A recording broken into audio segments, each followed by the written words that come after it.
सभी का प्रेम, उत्साह और आतुरता माननीय प्रधानमंत्री नरेंद्र मोदी जी के लिए है। ये जोश कायम रहना चाहिए।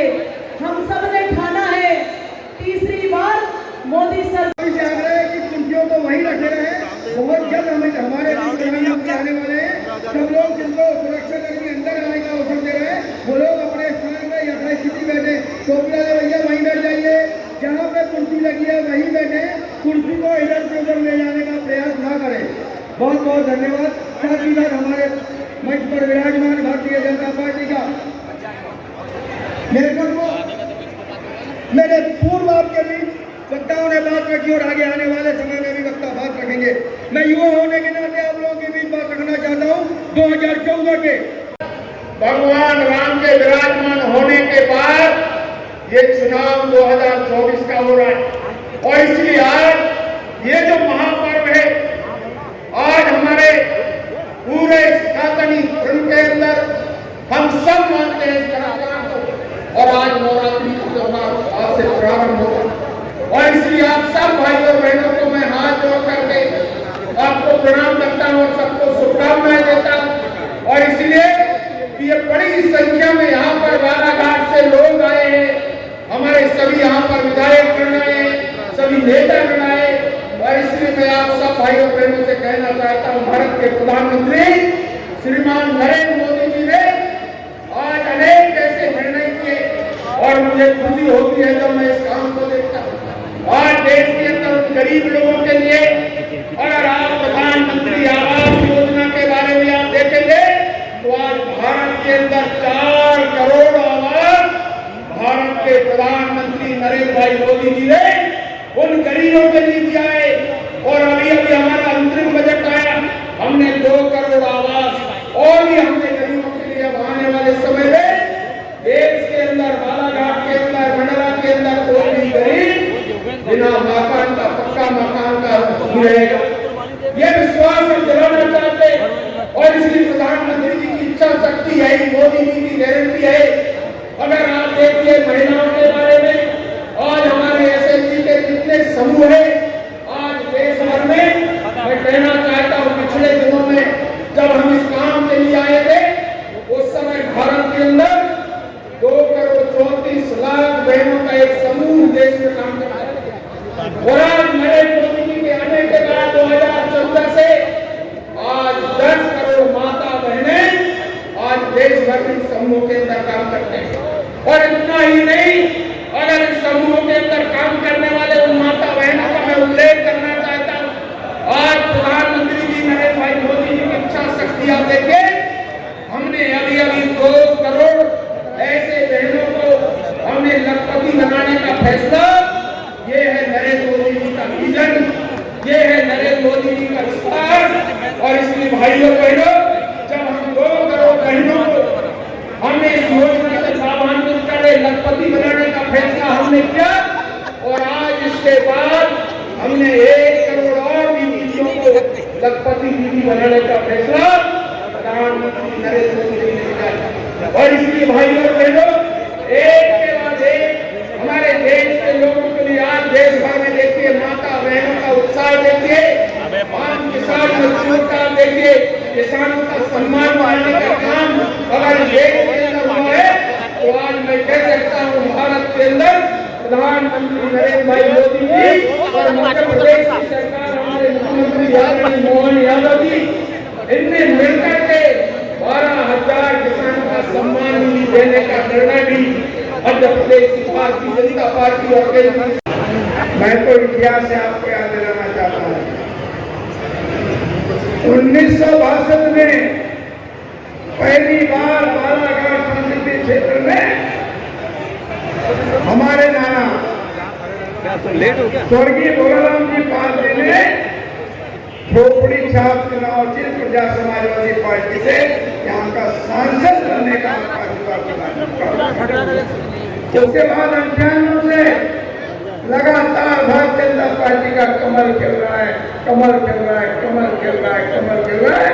और मुझे पूरा विश्वास है कि 19 तारीख के मतदान में बालाघाट संसदीय क्षेत्र से पूरा कमल खिलेगा भारतीय जनता पार्टी को आपका आशीर्वाद मिलेगा और भारतीय पार्टी आगे निर्वाचित होकर के मोदी जी के संकल्प को पूरा करने के लिए आप एक कमल का फूल भेजेंगे। आप भेजेंगे ना? आप भारतीय पार्टी को जिताएंगे ना?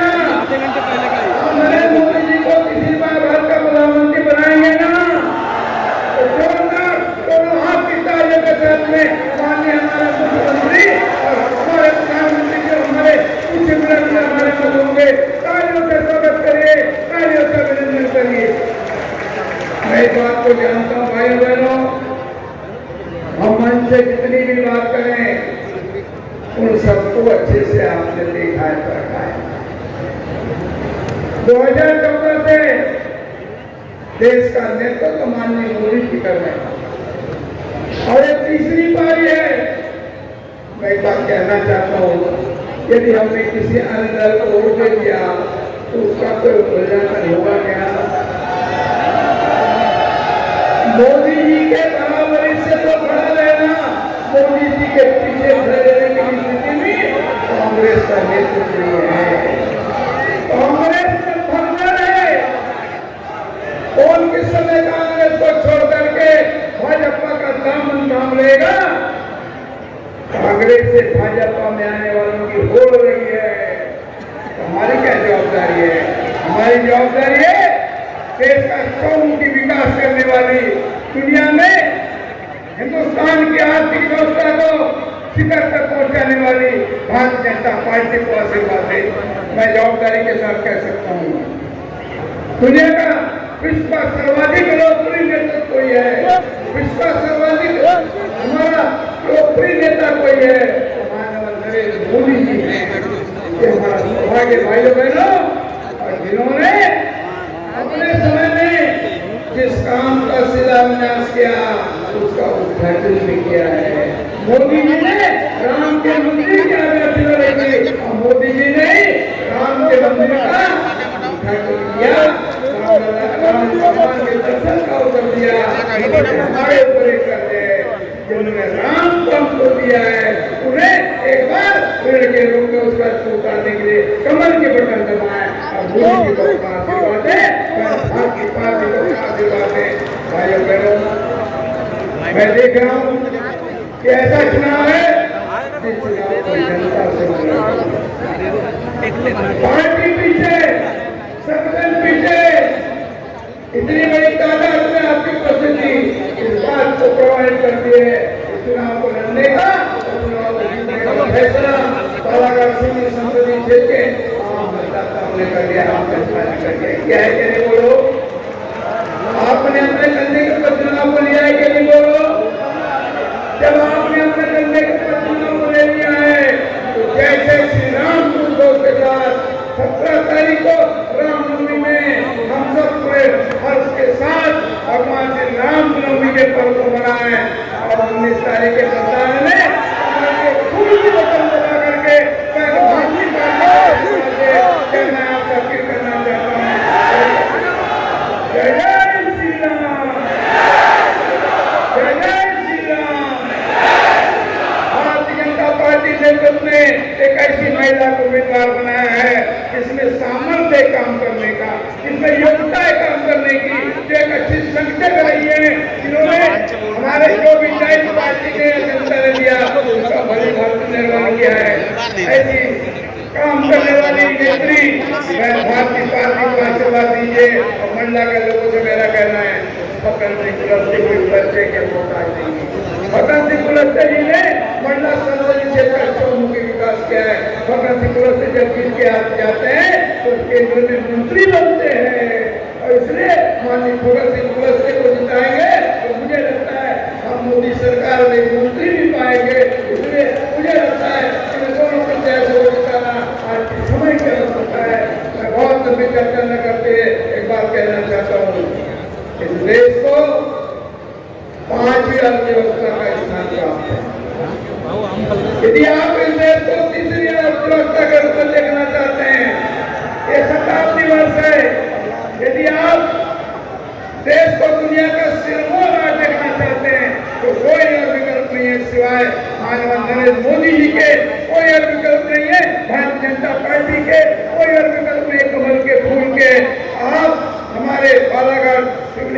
निर्वाचन क्षेत्र में इलेक्ट्रॉनिक वोटिंग मशीन पर दूसरे नंबर में कमल का फूल है, कमल के फूल के बटन को दबाएं, पार्टी को आशीर्वाद दें और भारतीय जनता पार्टी को इस चुनाव मैदान में फिर से पुनः चुन करके केंद्रीय नेतृत्व में माननीय मोदी जी की सरकार बनाने में अपना योगदान प्रदान करें। बहुत बहुत धन्यवाद। वंदे मातरम। भारत माता की जय।